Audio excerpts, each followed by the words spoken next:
الان که من داشتم ویدیو میگرفتم یک پدر مادر خیلی محترمی رو دیدم که معرفی کردن فرزند خودشون رو به اسم نیکای عزیز.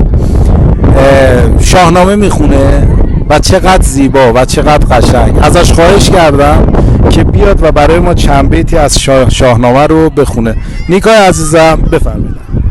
بیا تا جهان را به بد مسپاریم، به کوشش همه دست نیکی بریم.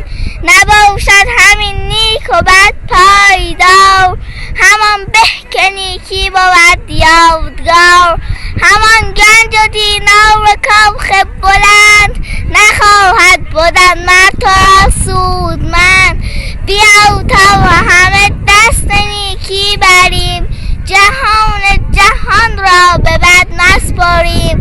به هنگام شادی درختی مکار، که زهر آورد بار او روزگار. بد و نیک ماند ز ما یادگار، تو تخم بدی تا توانی نکار. فریدون فرخ فرشته نبود، ز مشک و ز عنبر سرشته نبود.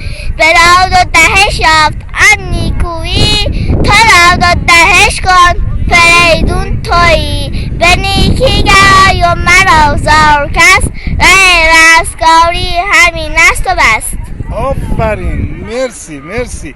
درود به تو نیکا جان، مرسی، ممنونم ازتم. پایدار باشی و موفق. آینده تو درخشانه. مرسی. ممنونم، موفق باشی.